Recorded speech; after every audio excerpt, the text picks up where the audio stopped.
ভিডিওটিতে ক্লিক করার জন্য আপনাদেরকে জানাই অসংখ্য অসংখ্য ধন্যবাদ। আপনারা দেখছেন আপনাদের প্রিয় ইউটিউব চ্যানেল wow007। তো ফ্রেন্ডস, ইতিমধ্যেই পুজোর আগেই সুখবর মিলতে চলেছে। ভোট চলছে, ভোট চলাকালীনই কিন্তু পুজোর আগেই মিলতে চলেছে দুর্গাপুজো 2024। দুর্গাপুজোর আগেই কিন্তু মিলতে চলেছে রাজ্য সরকারি কর্মচারীদের বিরাট বড় আপডেট এবং কেন্দ্রীয় সরকারি কর্মচারীদেরও গুরুত্বপূর্ণ আপডেট আছে। ভিডিওটি সম্পূর্ণ দেখবেন।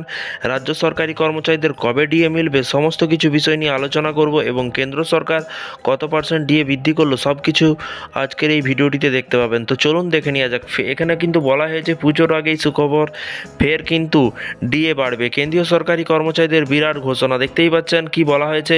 এখানে বলা হয়েছে সরকারি কর্মচারীদের জন্য এবার জানা গেল সুখবর। কেন্দ্রীয় সরকারের অধীনে কাজ করা কর্মচারীদের শীঘ্রই বাড়াতে হবে ডিএ বা ডিএনএস অ্যালাউন্স। জানা গিয়েছে জুলাই মাসে আবার কেন্দ্রীয় সরকারি কর্মচারীদের ডিএর পরিমাণ বৃদ্ধির ঘোষণা করা হতে পারে বলে সরকারের তরফে ঘোষণা করেছে। প্রসঙ্গত, সেই বর্ধিত ডিএ পেতে জুলাই মাস পার হয়ে যাবে এবং ডিএ বাড়তে বাড়তে কিন্তু সেপ্টেম্বর মাসেও চলে আসতে পারে। তবে তা পুজোর আগেই হবে এবং জানা গিয়েছে পুজোর আগে কেন্দ্রীয় সরকারি কর্মচারীরা বর্ধিত ডিএ পেতে চলেছে। সরকারের তরফে জানা গিয়েছে দেশের বর্তমান কেন্দ্রীয় সরকারি কর্মচারীদের প্রাপ্য ডিএর পরিমাণ কিন্তু 50%।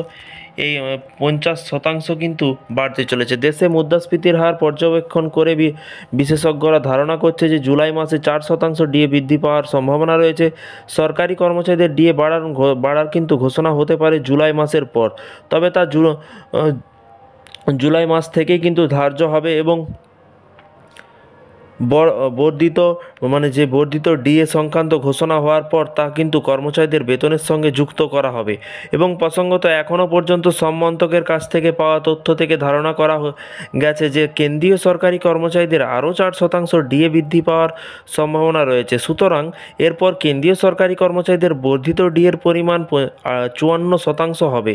বিশেষজ্ঞদের ধারণা অনুযায়ী কিন্তু দেশের মুদ্রাস্ফীতির হার যাই হোক না কেন, কেন্দ্রীয় সরকার কর্মচারীদের ডিএর হার জুলাই মাসে অবশ্যই বৃদ্ধি পাবে এবং কেন্দ্রীয় সরকারি কর্মচারীদের ডিএ বৃদ্ধির her all India consumer price index বা সর্বভারতীয় উপভোক্তামূলকের উপর নির্ভর করে কিন্তু। তাই এই পরিসংখ্যানটি যত বৃদ্ধি পাবে ততই কিন্তু ডিএর পরিমাণও বাড়বে। সুতরাং বলা যেতে পারে যে চলতি বছরে ডিএ বৃদ্ধি পাওয়ার সম্ভাবনা রয়েছে এবং জোরদার। এবং তবে ঠিক কবে কবে কেন্দ্রীয় সরকারি কর্মচারীদের ডিএ বৃদ্ধির পরিমাণ ঘোষণা করা হবে তা জানার অপেক্ষাতেই রয়েছেন দেশের সমস্ত সরকারি কর্মচারীরা। আর পশ্চিমবঙ্গ রাজ্য সরকারি কর্মচারীদের বিভিন্ন রকমের সমস্যা সংগ্রামী যৌথ মঞ্চ পরবর্তী পদক্ষেপ এখনও কিন্তু কোনো রকম ঘোষণা করেনি। ভোট চলছে, তাই তারা অতটা মনোযোগ দিতে পারছে না বা এই ডিএর ব্যাপারটা খতিয়ে দেখছে না এবং সুপ্রিম কোর্টে চলছে ডিএ মামলা, সেই অপেক্ষাতেও আছে। তো আশা করা যায় ভোটের পরে আবার লাগাতার আন্দোলন ধর্মঘট শুরু হবে, সকলে একত্রিত হয়ে ডিএ আদায় করতে হবে। তো এই ছিল আজকে একটি ছোট্ট আপডেট। এই ধরনের সরকারি কর্মচারীদের প্রতিদিনের আপডেট পেতে চ্যানেলটিকে সাবস্ক্রাইব করে পাশে থাকা বেল আইকনটিতে প্রেস করে রাখবেন পরবর্তী লেটেস্ট আপডেট পাওয়ার জন্য। ভালো থাকবেন, সুস্থ থাকবেন এবং নিজের খেয়াল রাখবেন। Thank you.